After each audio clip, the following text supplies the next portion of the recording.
Ang nakaraan sa tadhana. Nakalaya na nga si Lorna. Totoo pala ang chismis na inaasawa mo ng asawa ko. Kasi wala po, ano? Magpapalusot ka lang. Nasaan ang asawa ko? Nasaan ang asawa ko? Fred! Lorna! Pero ang dinatnan niya isang adik na asawa. At anak na laging tulak ng droga. Ako nagpakulong sa'yo. Baka nagkakamali ka yata. Kung hindi ikaw, sino? Ano? At nang malaman niya kung sino ang nasa likod ng pagkakakulong niya, Paparili mo ako? Eh ako lang nagpalaki sa'yo! Inalagaan mo ako para maging hayop na katulad mo! nauwi ang lahat sa isang engkwentro at isang putok ng baril. Sino kaya ang tinamaan? Pumasok ka na, tanda. Baka matuluyan pa kita, ha?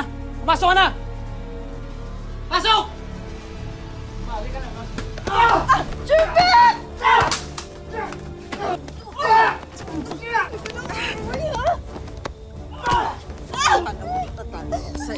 Lalaban na talaga! Ito ka nadala sa mga pag-ulpi ko sa ino, na! Gusto mo ikaw ang patayin ko!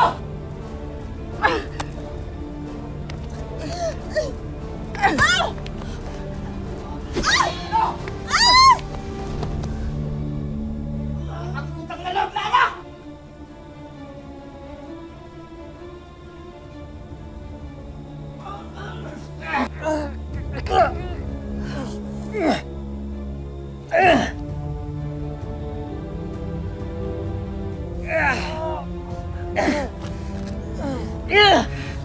Sige, saktan mo ang anak ko.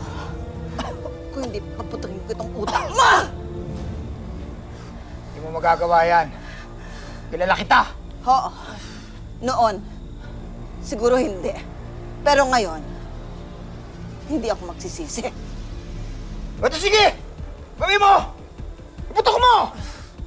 Para bumalik ka na sa preso!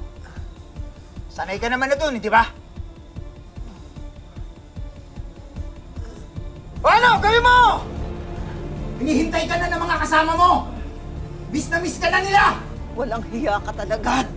Bakit mo nagawa sa akin to? Huwag, ma! Mamatay ka na! Ma, huwag! Huwag mo siyang pakinggan!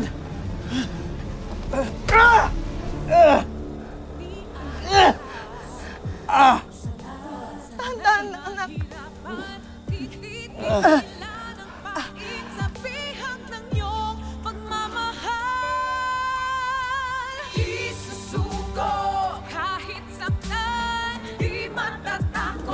Nang makita ni Jervic na nasaktan ang kanyang ina, hindi niya akalaing ang puso niyang tumigas na parang bato ay lalambutin pala at mapapatawad pa ang kanyang ina. Pero ito na nga ba ang bagong simula para sa mag-ina o bagong kalbaryo pa ang naghihintay sa kanila? Diyos ko, anak. Naku, anak. Ang init-init mo. Dali na kaya kita sa ospital. Ang taas ng lagnat mo, oh. Dito lang sa tabi ko. Huwag mo iiwan mo.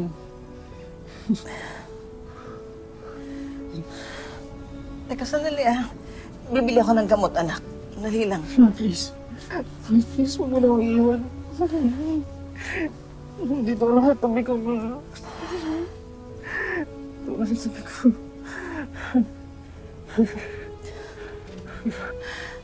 Anak, ito sana yung matagal ko nang dapat na ginawa, eh. Sorry, anak, ha. Iniwan kita ng matagal na panahon.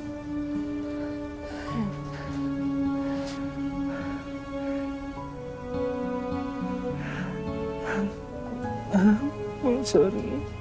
Sorry, nagalit ako sa'yo. Sorry. Sorry. Hayaan mo, anak. Hindi na kita iiwan uli.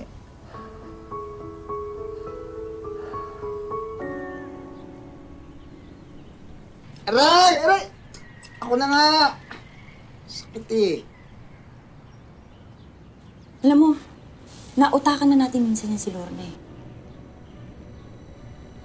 Pwede naman mag-part 2, di ba? Ano naman nasa isip mo? Ako nang bahala doon. Paano ito sugat ko? Minsan kasi gumamit ka ng totoong gamot. Hindi yung gusto mo tumataas lang lagi ang tama mo. Ay, takip nito. Bihira ka.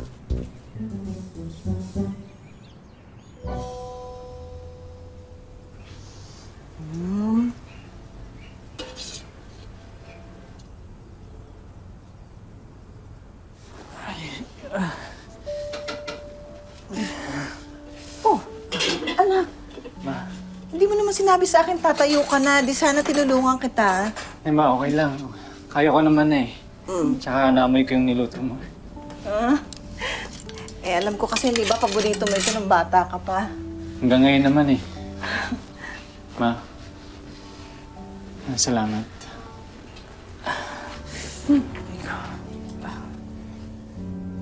Salamat, ma.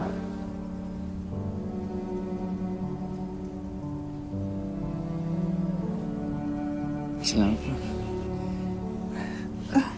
Kain na tayo.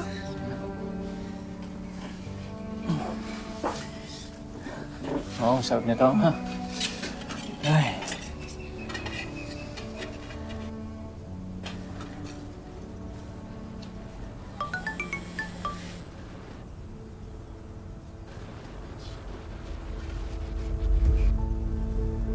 Sino yan, anak? Mawala. Kaibigan ko lang to. Halika naman, kaya na tayo. Ma, sabihin mo ako. Please. O, hindi ba tama ako? Sabi ko sa inyo, dito yan matatagpuan yung babaeng yan. Ano naman ba to, Pipay, ha? Ano na naman ba to? Hoy, nasaan ang pusher mong anak, ha? Ano? Naku, huwag ka magmaang-maangan. Hindi ba? Kaya nagkaputukan ng isang araw ng dahil sa'yo? Kasi ex-convict ka. Pwede ba tigilan mo ako, ha? Kung hindi na Oh, ano? Sige, sabihin mo! Magkaalaman na tayo ng anak mo, pusher! Tapos ikaw, ex-convict. Dapat ka alam mo kung ano, ha? Sinusumbong namin kayo sa mga polis. Tsaka Aling Demet, hindi ba sinabi ko na sa inyo na ang anak niya ang nagturo sa anak mo na magdroga? Kaya kayo bilang salot, Huwag mo akong dinuduro-duro dahil hindi mo ako palamon. At saka sino ba nagchismis sa inyo na yung anak ko nagturo sa anak mo na gumamit ng droga? Ito ba? Nako, Yan. eh knows naman ng lahat yun. Knows ng lahat ang baho ng pamilya mo. Oo na, sige na. Knows na ng lahat ang baho ng pamilya namin. Oo na.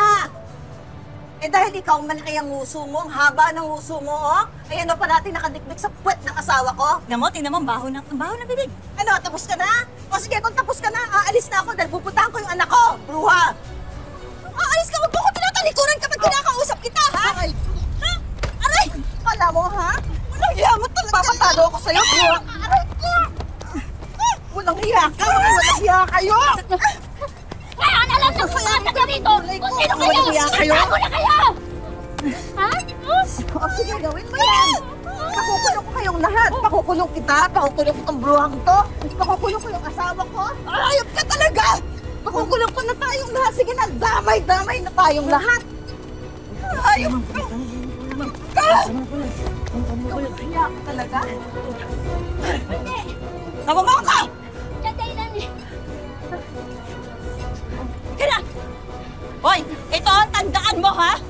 Mag-alsabalutan na kayo ng anak mo dahil bukas na bukas darating ang parak sa bahay mo! O magtago na kayo! Buha ka! Hindi pinamili ko.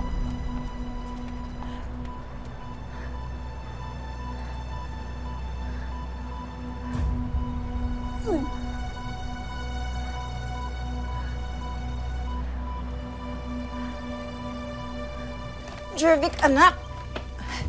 Magising ka nga, kailangan na nating umalis! Jervic!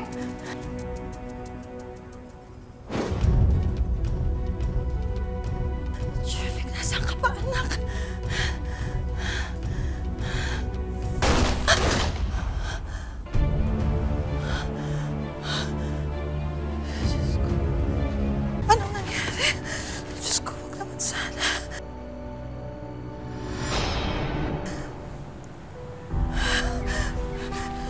Jervic, anak. Ma! Fred! Fred! Fred! Ha? Fred! Ay, Diyos ko! Diyos ko!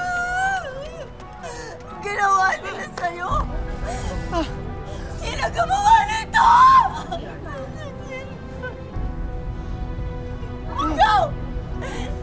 Ikaw! Ikaw, mga kumain! O, nagpapatay! Kayo ang nagpapatay! Hindi ko... Anong ginawa nanay ko? Kayo nagpapatay! Wala akong kasalanan. Kakamali ka, hindi ko yan magagawa sa asawa ko. Sinungaling! Kayo lang! Magbabayad kayo lahat sa ginawa ninyo to! Tulungan niyo po ako! Tumawag kayo ng pulis! Fred! Tumawag kayo ng ambulansya! Tulungan niyo ako! Fred! Fred!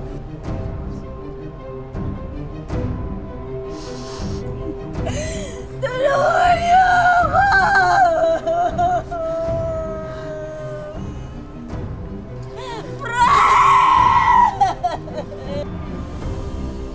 Tulungan niyo kami!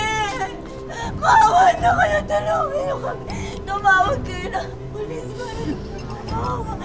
Ambulansya! Ambulansya!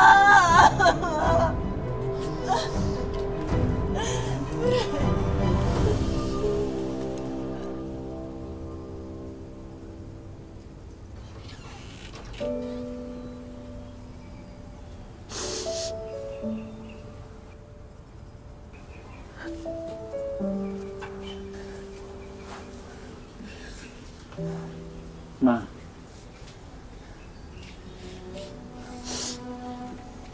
Siya rin naman may kasalanan nun eh. Siya naman kasi hindi na siya natuto.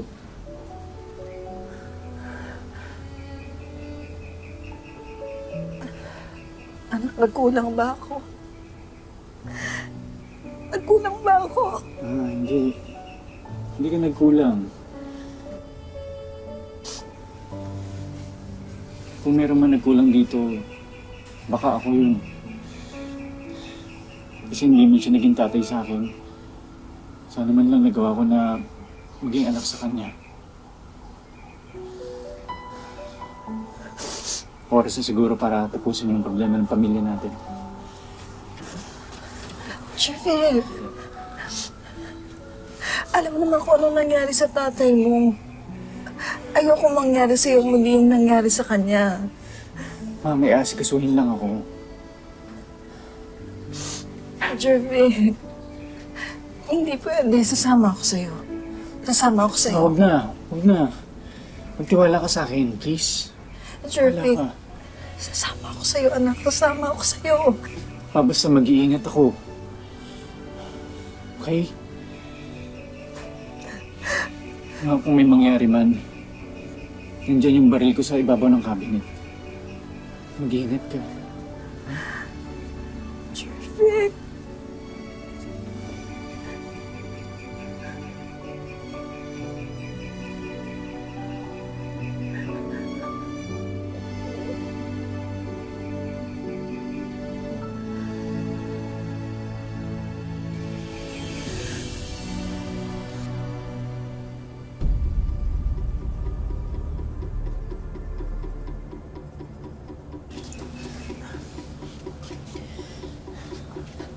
Anak!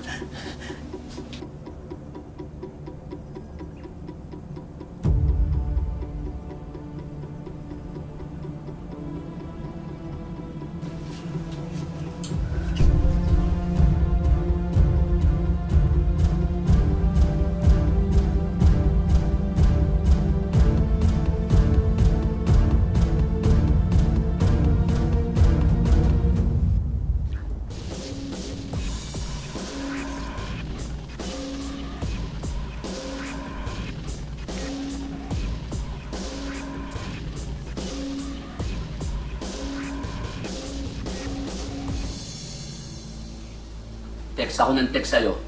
Hindi ka sumasagot. Mabuti naman sumagot ka ngayon. Hindi na kitang papatay sa mga tauhan ko.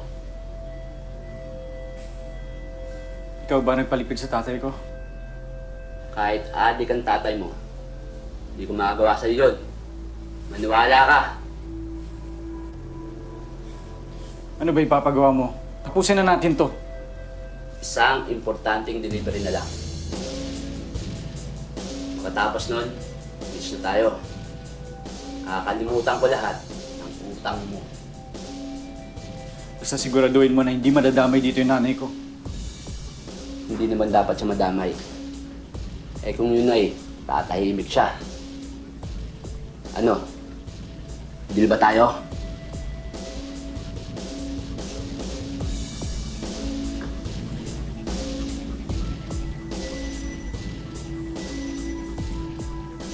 Basta huli na to. Pagkatapos ito, magkalimatan na tayo. Makakasa ka.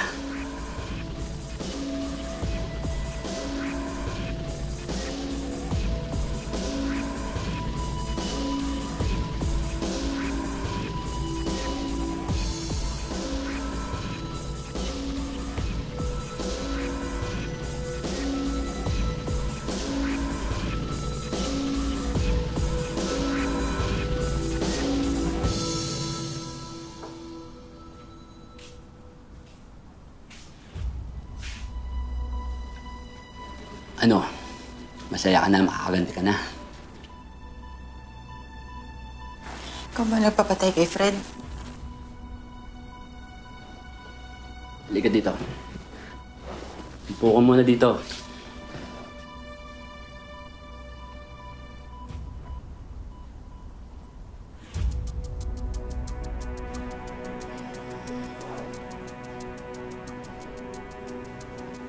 Di ba nung lumapit ka sa akin para ipadispatcha si Jervik, naisip ko na masyado kang maganda para mapunta lang sa isang adik na katulad ni Fred. Kaya mas mainam maging akin ka na lang. Kaya nagpasya ako. Naipaligpit ko na si Fred. Walang iya ka! Walang iya ka! Hindi naman pinag-usapan natin! Huwag mo akong sasaktan na! Dahil isang tulad mo, pag bigla na lang nawala, wala naman maghahanap. Yan ang siksik mo! Sa maliit mong kukote!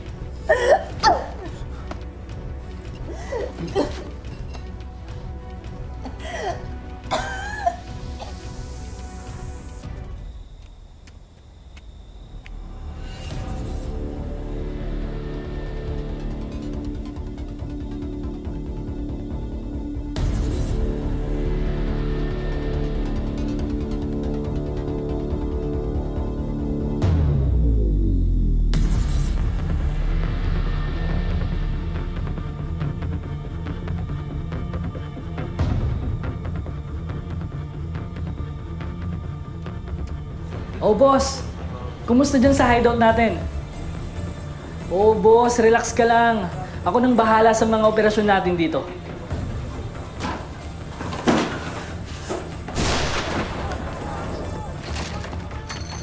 Danilo! Nasaan ang anak ko? Nasaan ang anak ko? Nailabas mo ang anak ko! Tirahin mo na yan na matapos na to. Sige. Subukan mo. Ano bang gusto mo? Bakit ka ba nanggugulo pa rito? Alam kong nakipagkita sa inyo ang anak ko. Di ba sinabi ko na sa inyo? Nalayuan niyo na ang pamilya namin. Anong magagawa ko? May utang pa kay boss ang bata. Isang utang na sa pagkakaalam ko, ikaw mismo ang may kagagawan. Tama ba? Nasaan ang anak ko? Nasaan si Jervik? Wala na. Nasa kulungan na. Pinagluloko niyo ba ako? Uulitin ko. Nasaan ang anak ko? Sa plaza. Pero baka tama nga rin naman si Pipay. Baka malamang ngayon, nasa kulungan na yun. Mga hayop kayo? Hayop kayo!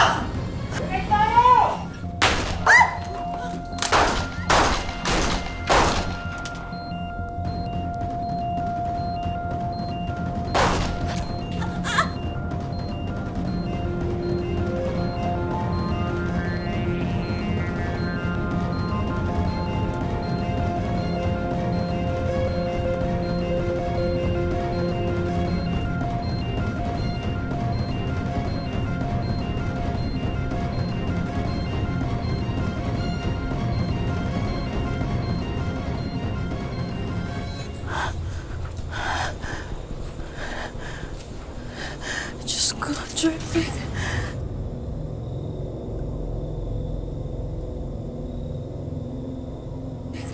Sana hindi pa huli ang lahat. Anak.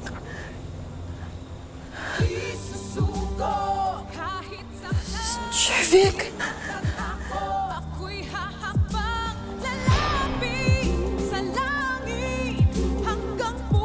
Jervik! Jervik, tumakbo ka na! Set up ito! Ma? Dalian mo, anak! Takbo na!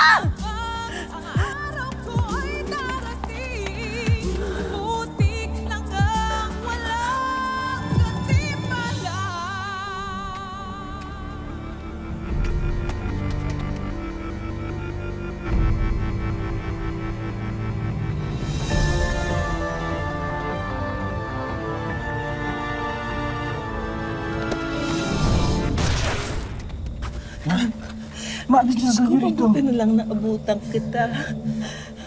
Anak, umalis na tayo. Tumakas na tayo, anak. Maumalis ka na, madadamay ka pa dito. Anak, damay na kung damay. Magkasama tayong mag-ina.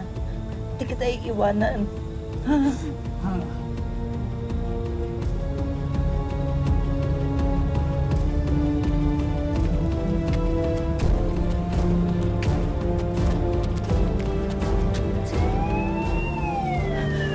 Anak, akin na itong bag mo. Umalis ka na, ma. Umalis ka na. Akin na yung bag mo. Ibigay mo sa akin. Tumakas ka na. Huwag na matigas ang ulo mo. Sige na. Akin na yung bag mo, anak. Akin na. Akin na. Akin na. Akin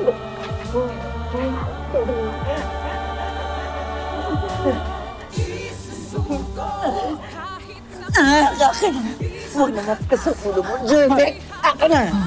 Akin na yung bag. Pabayaan mo na ako dito, anak.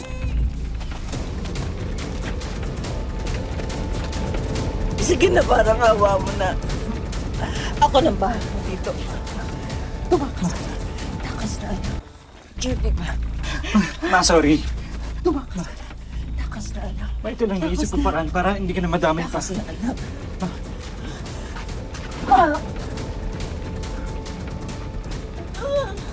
Ano talaga ang gawin mo? Mas mabuti pa isipin nila na hino-stage kita kaysa madamay ka pa. Anong gagawin? Bumaba mo yung baril mo! Ito na, ibaba ko na. Ibababa na po, ibababa Ibaba ko na, na po. ibaba ko na. Huwag ko kayo magpaputok. Ibababa na po yung baril.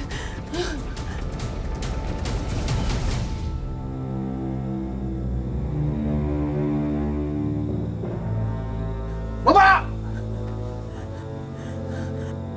Babasa ako eh!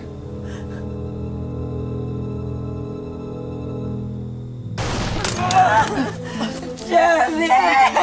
Jervik! Anak, huwag mo kong iwan. Anak. Jervik, huwag mo kong iwan. Anak. Tumawag ko kayo ng ambulansya! Sige na, dalihan nyo! Sige na! Dalihan nyo! Sir, sa slow down. Anak.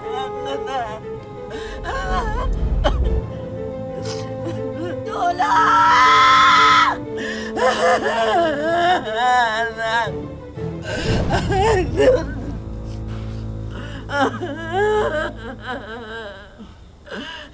Mabuti na lang at nakaligtas si Jervik at di gaanong matindi ang tama niya sa engkwentro.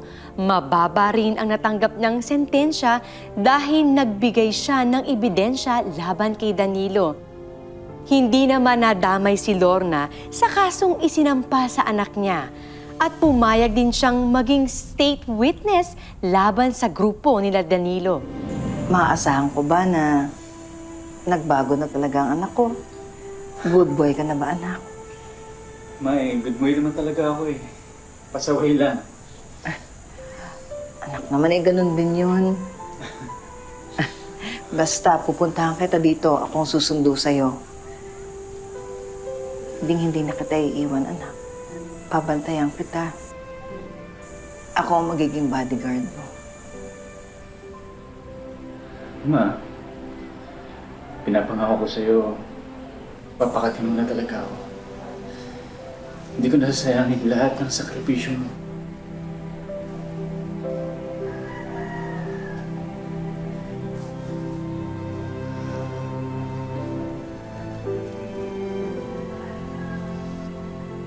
Cruz, tapos na ang oras ng pagbisita. Sinong nagsabing di kakayanin gawin man nila lahat sa akin? Di nila mapapatay ang apoy sa aking puso. Wait ka. I love you, anak. I love you, man.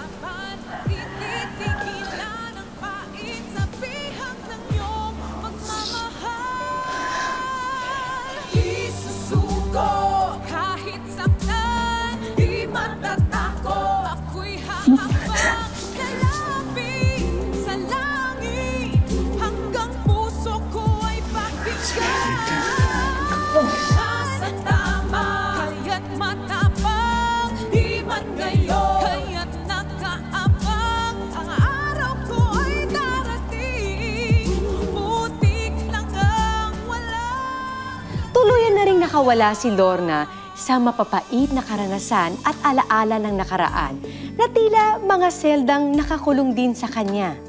Ngayon, lubusan na siyang malaya at handa na niyang harapin ang bukas na may bagong pag-asa. Ang buhay ay hindi lamang isang daan na ginuhit para sa atin.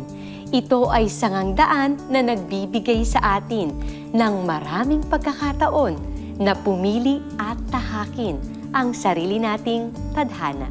Magandang hapon, ako po si Marian Rivera.